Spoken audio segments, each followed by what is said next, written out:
Hi hello welcome to N9 media. నేను మీ journalist విప్లవశ్రీ. అసలు గురించి నేటి తెలంగాణలో మాట్లాడే గొంతుల్ని వినబడనీయడం లేదు. కాంగ్రెస్, బీఆర్ఎస్, బీజేపీల ప్రచార హోరులో ఆ సన్నటి గొంతుకలు కప్పివేయబడుతున్నాయి. ఆర్భాటాలు, పటాటోపాలు మెండుగా చేయగలిగే వారికే ప్రాధాన్యత లభిస్తోంది. బూర్జువా మీడియా కథనాలు కూడా ఆ ప్రచార ఆర్భాటంలో మునిగి తేలుతున్నాయి. దానికి వంత పాడుతున్నాయి. వాటి చుట్టూనే ప్రదక్షిణాలు చేస్తున్నాయి. ముంజేతి కంకణానికి అద్దం ఎందుకన్నట్టు ఈ వారంలో మరీ ప్రత్యేకంగా మొన్న 12న లగచర్ల ఘటన తర్వాత మీడియాలో చర్చంతా కేటీఆర్ అరెస్ట్ అవుతాడా కాడా, పట్నం నరేందర్ రెడ్డికి కథ, స్క్రీన్ ప్లే, దర్శకత్వం ఆయనేనా, సీన్లో లేని నరేందర్ రెడ్డి హైదరాబాద్ కేబీఆర్ పార్కులో ఉదయం వాకింగ్ చేసుకుంటుంటే అరెస్ట్ చేయటం ఏం న్యాయం? ఇది ఒక చర్చ కాగా, రైతుల కోసం తాను జైలుకెళ్లడానికైనా సిద్ధమని కేటీఆర్ వీరంగం వేస్తున్నారు. మహా అయితే జైల్లో చిప్పకూడు తినగా స్లిమ్గా బయటకొస్తారేమో. మీడియాలో చక్కర్లు కొడుతున్న విశేషాలు ఇవి. కానీ అక్కడ అసలు సమస్య రేవంత్ రెడ్డి బ్రదర్స్ కాదు, కేటీఆరో నరేందర్ రెడ్డో కూడా కాదు, ఫార్మా సిటీ. అసలు సమస్య 3 గ్రామాలు లగచర్ల, హకీంపేట, పోలేపల్లి ప్లస్ 2 తండాలకి చెందిన 1274 ఎకరాల 25 గుంటల భూమికి సంబంధించింది. దీని గురించి మాట్లాడుతున్న వారెవరు? ఫార్మా సిటీ అనే పేరు చూడ్డానికి స్టైల్గా ఉన్నా దానివల్ల వచ్చే జల, వాయు, పర్యావరణ కాలుష్యం ఎంత? దానిపై అసలు చర్చే లేదు.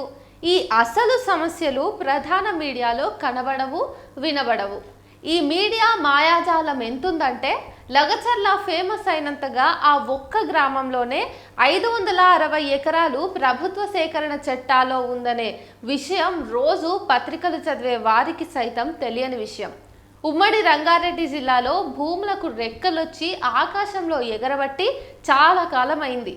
సాధారణంగా ప్రజల నుండి అమాయక గిరిజన రైతుల వరకు ఈ విషయం తెలిసిందే. ఇప్పటిదాకా వివిధ రాష్ట్రాల అనుభవం చూసినా దీనికి ఉత్తర దిక్కునున్న సంగారెడ్డి జిల్లా నిమ్జ్ అంటే నేషనల్ ఇన్వెస్ట్మెంట్ మ్యానుఫ్యాక్చరింగ్ జోన్ను చూసినా, దక్షిణానున్న జడ్చర్లలో 964 ఎకరాల్లోని సెస్ చూసినా, సేకరించిన భూమికి, దానిలో వెలిసే కంపెనీలకు వచ్చే ఉపాధికి అసలు పొంతనే లేదు. రైతులకున్న భూములు పోతున్నాయి, ఉద్యోగాలు దొరకటం లేదు. దొరికిన అన్స్కిల్డ్ లేబర్ పనులు అది కాంట్రాక్టర్ల దయాదాక్షిణ్యాలపై ఆధారపడి ఉంటున్నాయి. పైగా కాలుష్యాన్ని కొని తెచ్చుకుంటున్నారు. ఇవన్నీ అసలు సమస్యలు. వీటిపై ప్రధాన మీడియాలో చర్చే లేదు. కనీసం కొందరు వామపక్ష మేధావులు మాట్లాడే ఉపన్యాసాల కవరేజీ కూడా ఇవ్వట్లేదు. రాష్ట్రంలో లక్షలాది రైతులకి సంబంధించిన రుణమాఫీ సమస్య అలానే ఉంది. 20 లక్షల మందికి 18,000 కోట్ల రూపాయలు ఇచ్చారు. ప్రభుత్వం చెప్తున్నట్లే ఇంకో 20 లక్షల మందికి 13,000 కోట్ల రూపాయలు ఇవ్వాలి. ఖరీఫ్ అయిపోయింది, రబీ సీజన్ ప్రారంభమవుతోంది. రైతు భరోసా ఎకరానికి 7,500 చొప్పున ఇస్తానన్నది ఇవ్వలేకపోతున్నారు. వ్యవసాయ ప్రధాన రాష్ట్రంలో ఈ పరిస్థితి వల్ల రైతాంగం తీవ్ర ఇక్కట్లు పాలవుతున్నది. ఇది రాష్ట్ర జీఎస్డీపై ప్రభావం చూపిస్తోంది. మొత్తం మీద ప్రజల కష్టాలు ఎన్నో రెట్లు పెరిగాయి. పిల్లల చదువులకి, వైద్యానికి అధిక మొత్తంలో ఖర్చు చేయవలసి వస్తున్నది. నేటి సమాజంలో బహుశా అప్పు లేని వారంటూ దాదాపుగా ఉండరు. రైతాంగం మరీ అప్పుల్లో కూరుకుపోతోంది. ఈ దశలో ఉన్న కాస్త భూమినైనా చేజారిపోకుండా చూసుకునేందుకు చాలా సందర్భాల్లో తెగించి పోరాడుతున్నారు. ఆ విషయం గమనించకుండా అంతా ప్రయోజిత కార్యక్రమమేనని ప్రభుత్వ పెద్దలు కొట్టిపారేయటం తగదు. సుమారు 1300 ఎకరాల భూమిని ఫార్మాసిటీ మింగేయటం నిజమైన సమస్య. దాన్ని పరిష్కరించడం ప్రభుత్వ బాధ్యత. ఫ్యాక్టరీలు రావద్దని ఎవరూ చెప్పరు. దానికి సేకరించాల్సిన భూమి ఏ తరహాది? 2 పంటలు పండే భూమిని ఎట్టి పరిస్థితుల్లోనూ సేకరించరాదు.